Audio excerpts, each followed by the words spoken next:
Hey there, and welcome to this episode of the Cutting Room Floor. This is where I go a little bit deeper into a passage of scripture that we used here recently at Sunny Slope Church, and we look a little bit more into some of the details, some of the background information that is interesting and it's relevant, but it just might not make it into a sermon on a particular Sunday. And so this gives me a chance to go a little bit into a little bit more detail. We are working our way through the book of Proverbs in here at Sunny Slope, and Proverbs is a particular genre of Hebrew literature that that makes extensive use of a number of what we call literary devices. One of those is parallelism, which I'm going to talk about actually next week. I'm going to try to give you some, pardon me, we talked about that last week, and I gave you a little bit of background on what Hebrew parallelism is and how it works. Today, I want to explore another kind of literary device that we often see in Hebrew poetry, and that is called personification. We touched on it briefly this week when we looked at Proverbs chapter 2. And in Proverbs chapter 2, near the end of the text, there are two concepts or two ideas that are presented to the listener. And the first, and one of those is the voice of the person who perverts evil. And they try to pass off what is good and right and they try to convince you that it's actually that what is right is actually wrong and what is wrong is actually right. And so and rather than just come out and say, there might be times where where evil is made to sound good.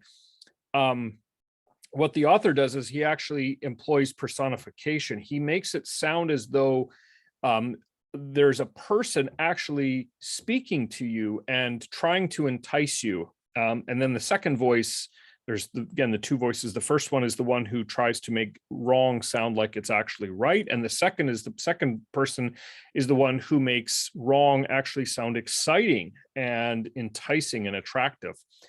And again, rather than just say to you and write something like, sometimes you will hear that wrong is right, and sometimes you'll hear that wrong is attractive and exciting. The author presents these as voices to you. The author ascribes personal characteristics and qualities to a concept or to an idea. And the effect of that is actually quite powerful, because now it's not just a vague idea or an abstract concept, but it has the effect of actually speaking directly to you. It's as though someone is having a conversation with you, and this virtue or this ideal is actually engaging you in conversation. And so personification is really quite effective in doing that. We do that in English too, maybe not quite to the same extent, but we do. I mean, the other day I made a cake for my family, and no one said this, but I suppose they could have, and they could have said something like, "That cake is calling my name," and rather than saying, "Well, that cake, I want to eat it," you're saying something like, "That cake is speaking to me," and it sort of intensifies the rhetorical effect. Now, Proverbs, as I said, does this all the time. Wisdom literature really features this, and one of the most famous places where you find this, I think, is arguably in Proverbs chapter 31. A little bit of background. I'll tell you a little bit of a story I've only done this once, and that is to preach a sermon on Mother's Day on Proverbs chapter 31. I'm gonna put Proverbs 31 up on my screen, and then I'm gonna explain why that's actually an issue. Here we go.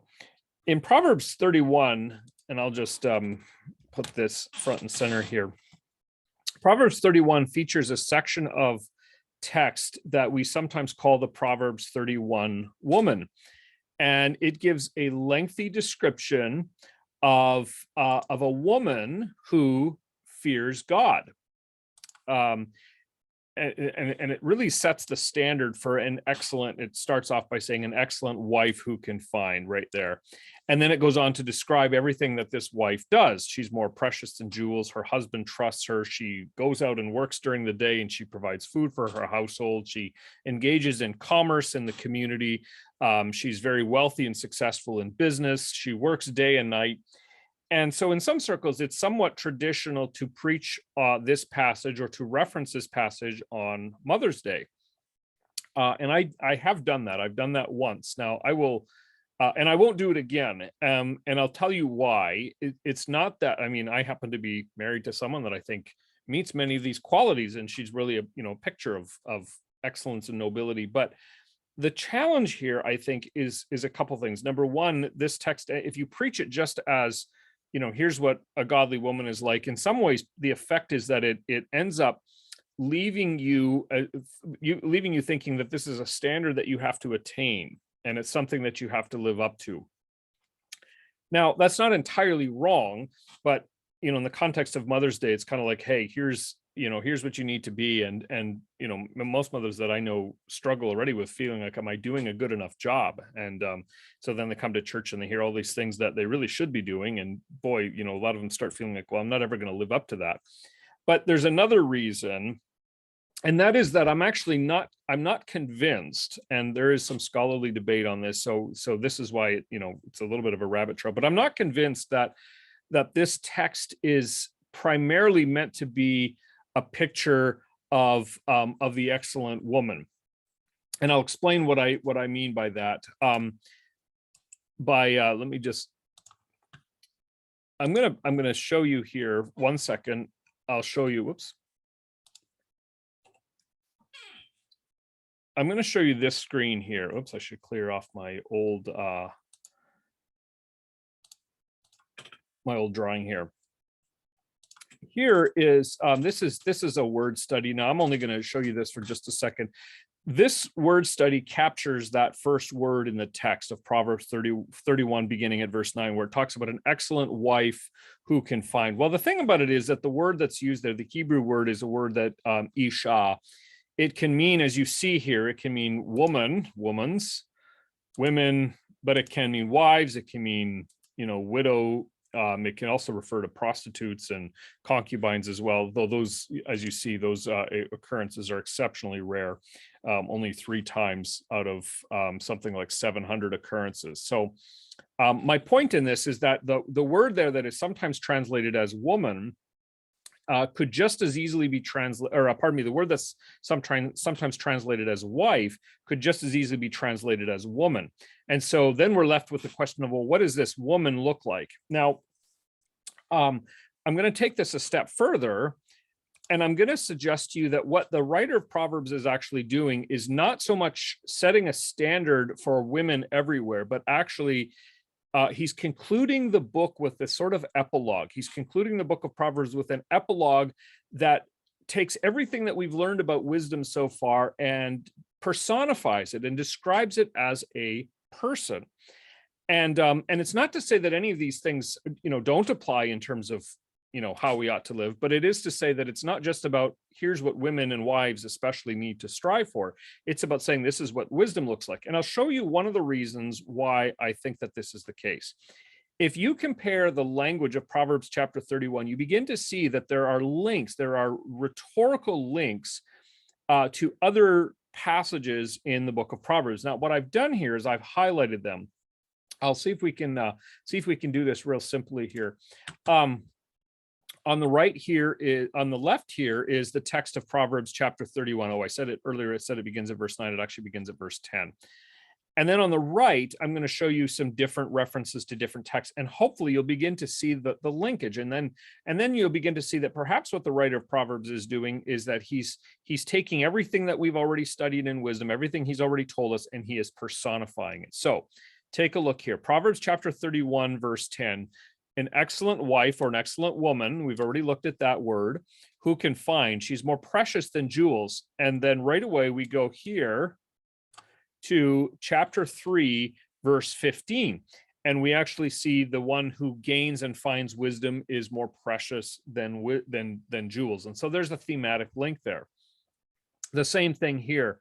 A reference back to those having no gain. He will have no lack of gain. Now, this is the husband. It's talking about the husband, and it's referring to him, no lack of gain.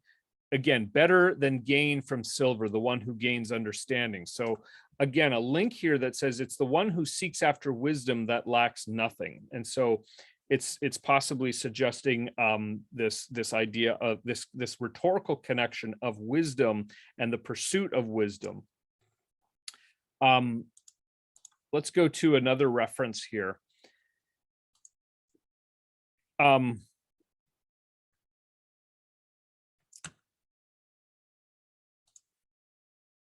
She laughs at things to come. So the Proverbs 31 woman, or wisdom, is the person that has no fear of the future. In fact, they're able to laugh at the future because she's been prepared. Same thing here. Again, we see this in Proverbs chapter 1. I will laugh at your calamity. I will mock when terror strikes you. It's this idea of, it's not suggesting that when bad things happen, we should laugh, but it is saying that wisdom prepares itself in such a way that even natural disaster is nothing, or even the future is something we are so prepared for that we need not fear, we need not be afraid of it. The last verse in the entire book, the very last phrase in the entire book, talks about her works praise her in the gates. And once again, here we go in Proverbs chapter 1, verse 21, where it says, in the noisy streets she cries out, but that's wisdom crying out at the entrance to the city gates. Now, keeping in mind that this is near the beginning of the book of Proverbs. So the book of Proverbs is introducing this idea of wisdom crying out at the entrance of the gates. And then very fittingly, the book concludes with that same idea. But what it's done now is it's embodied it in a person. It's created the idea of a person who actually lives this out. One more reference here.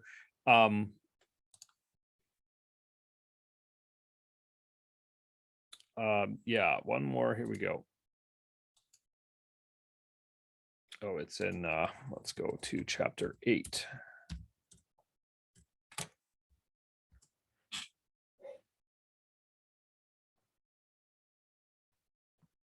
Here it is.